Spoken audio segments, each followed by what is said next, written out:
மதுரையில் ஜூன் 4, 5ஆம் தேதிகளில் இந்து துறவிகள் மாநாடு நடைபெறும் என விஸ்வ இந்து பரிஷத் அறிவித்துள்ளது. தமிழகத்தில் இந்துக்கள் எதிர்கொள்ளும் சவால்கள் பற்றி மாநாட்டில் விவாதிக்கப்படும்.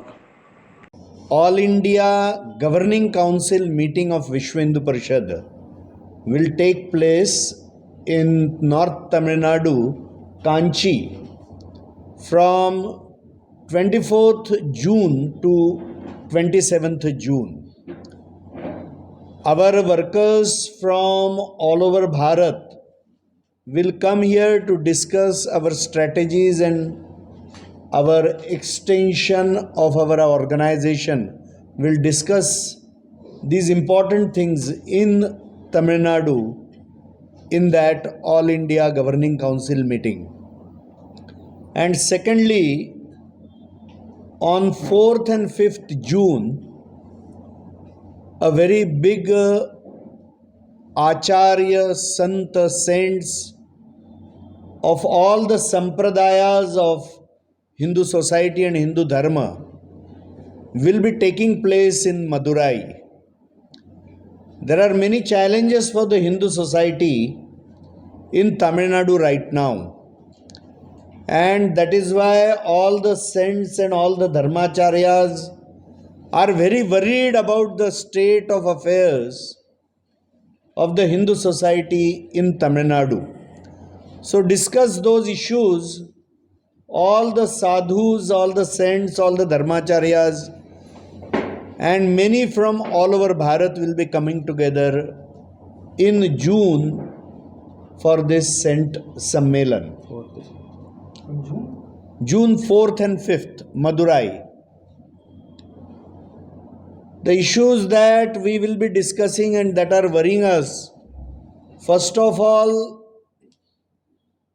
many temples in Tamil Nadu are being destroyed by government agencies themselves. They are demolishing them, but in the name of development, in other names, but nobody is touching any churches or any mosques. So this is a very discrimination against the Hindu society. Destroying or demolishing only Hindu temples is a very big discrimination. So this is an issue that is an insult to the Hindu society. Secondly, Vishwa Hindu Parishad very deeply feels that no government should take care of the temple affairs. And even the laws that govern temple activity in Tamil Nadu, all those endowment acts also say that the government should not permanently take care of the temples. It should be only a transitory system or arrangement for the government to take care of the temples. It is the demand of Vishwa Hindu Parishad that only Hindu society should take care of the temples. And that is why that is one important issue, that how the governments all over the country and especially in Tamil Nadu will let go of temples. I will just like to give an example, like the Chief Minister of Karnataka recently announced that all the temples in Karnataka state will be given over to the Hindu society. And that is why all the state governments all over the country, including Tamil Nadu, should learn from this example. And all the Hindu temples should be handed over to the Hindu society. That is our basic demand. And Vishwa Hindu Parishad is working with many High Court and Supreme Court lawyers and retired judges, as well as many sadhus from the Prachin, Shaiva and Vaishnava mutts, that what system can be given by the Hindu society to accept such temples that will be released by all the governments. So we are working on a proposal for that also. Secondly, like from the death that happened, Miss Ananya here, Lavanya here in Tamil Nadu, in a Christian hostel, in a college. And there many people are accusing that the nuns that were working in the hostel, the way they behaved with Lavanya ji that behavior instigated for that suicide. And there is a rampant religious conversion that is directed against the Hindu society that is going on in Tamil Nadu by Christian missionaries. So that is a very dangerous challenge for the Hindu society. And that is why whatever extra fund that is available to the temples should always also be spent only for the protection of the Hindu society, for starting new service projects for the Hindu society. Instead of that, the money is spent on many secular purposes. So that is an unacceptable thing. So as with Vishwa Hindu Parishad efforts, the way we interacted with many political parties and governments, around 6 governments have brought in anti-conversion laws all over the country. So we are demanding that even the Tamil Nadu government, to protect the Hindu society, which is a majority society in Tamil Nadu, they should bring in anti-conversion law in Tamil Nadu also. Because according to our Indian constitution, or giving allurement or committing fraud or forcing anybody to convert is crime. It is anti-constitutional. So proper law framework should be created even in the state.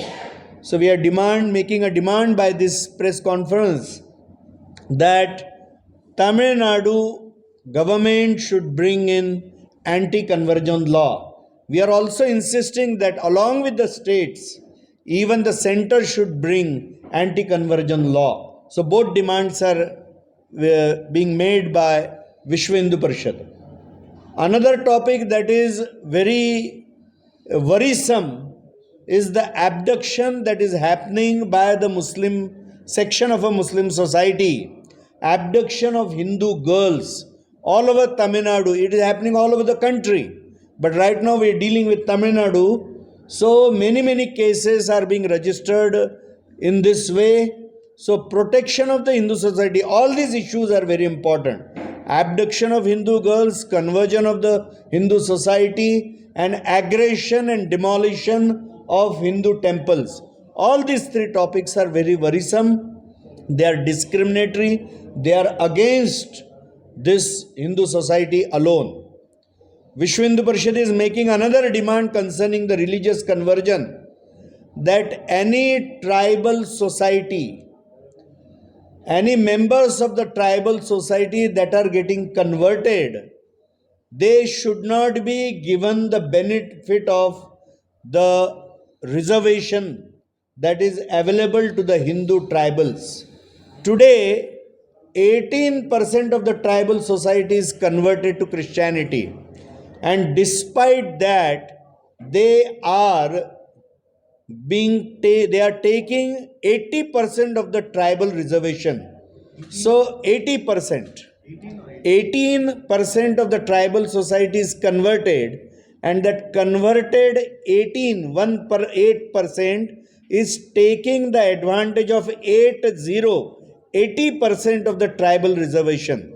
So this is really a very bad act that they are doing. So we are demanding delisting of converted tribals from the reservation policy. Only the Hindu tribals should get the benefit of this tribal reservation. And also the Tamil Nadu government to deal with crypto Christians, because scheduled caste community, if it converts, it should not get the reservation benefit. That is only and only for Hindus. That is the law in this country. So the government should actively find out who have converted but have not declared. And despite conversion to Christianity or Muslim, they are still availing of the scheduled caste community's Hindu reservation. So this is a fraud. So the government should find out which are the government officers, which are the teachers, who is in the judiciary, who is in the police department, who is in the government services, who are committing a fraud to get benefit of scheduled caste reservation. So these are the demands that are concerning the religious conversion. So these are the topics that I wanted to cover in this press. If there are any questions, you please may ask. You just said there are a lot of temples being demolished and in the name of encroachment. You have any data of the thing? We can give you data. It is being collected because these are the news are coming in the papers also. Some big news is coming in the papers. But particular data, same way we have given it to the Andhra Pradesh government also. And the Andhra Pradesh government also constituted a team to find out where the idols are being destroyed, where the temples are being. So that is a process in activation right now. So we will do that even in Tamil Nadu.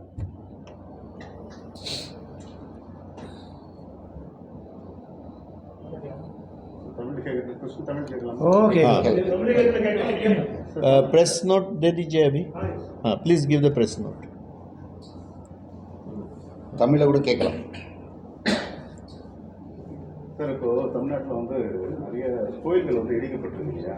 இப்போ இடிக்கின்ற கோவிலுக்கு நீங்கள் குரல் கொடுக்குறீங்க. இடிக்கப்பட்ட ஏற்கனவே சிதிலமடைஞ்ச கோவிலுக்கு வந்து அதை வந்து வெளியே நல்ல முறையில் கொண்டு வரதுக்கு என்ன விஷயம் பட்சத்து என்ன நடைமுறை என்ன எடுத்துருக்கு? Already you are fighting against the temples are destroying, demolishing. Already so many temples are in the mood of destroyed stage. What are Vishnu Parishad is going to do? See, what we are saying is that if it is being taken over by the archaeological department, then we have made it in the press note, it is written in detail that the government should take care of the puja there, it should take care of the daily dharmic activity, take care of the temples or do reconstruction of the temples, because they are using the donations to the temple for other purposes. So when there is a rampant religious conversion and other dangers to the temples, then temple money should be used to protect the dharma and protect the temples. That is what we are saying. We have written it in our press note also.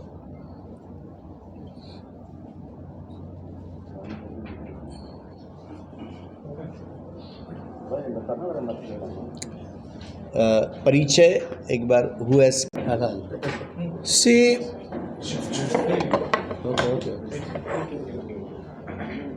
the thing is that people think that halal is only concerning meat, but halal deals with even economy, and it is by some estimation right now in the world it's a $3 trillion economy as far as halal is concerned.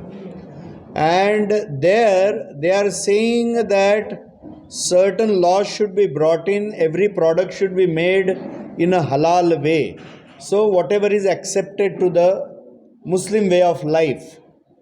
So that way they are monopolizing the economy itself. To give example of meat means to just because people understand meat, that is why I am saying. There was a government law that any meat export that is done from Bharat, it will be done by through halal only. Now, what I am told that maximum meat export is done only to Vietnam and China. And Vietnam and China are non-Muslim countries. It really doesn't matter to them whether it is a halal meat or what meat.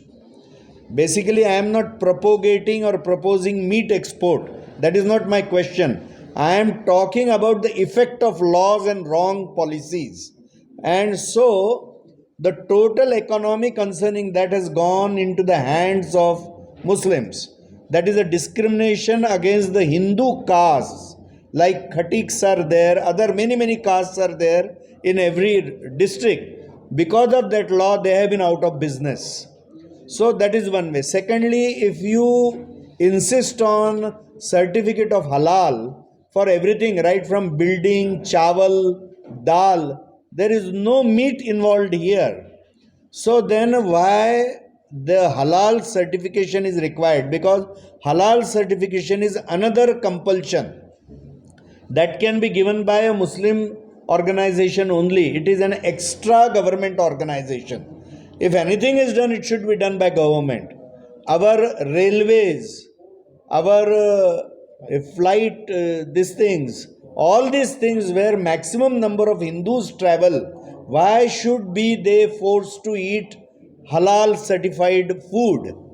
Lastly, has any Nagar Parishad or any municipality declaring what they are selling in their hotels? Because if it is matter of eating, you cannot force whole communities to eat in a particular way. You declare and give a choice in hotels and everywhere. So the halal thing is going on because in Karnataka it is connected with Ugadi. And that is why the Avahan came. Why? How can you force 80% of the society to buy in a way that they do not know? They are entitled to that knowledge, that what type of substance are we eating. One should openly tell and let them make an educated choice. That is what not happening.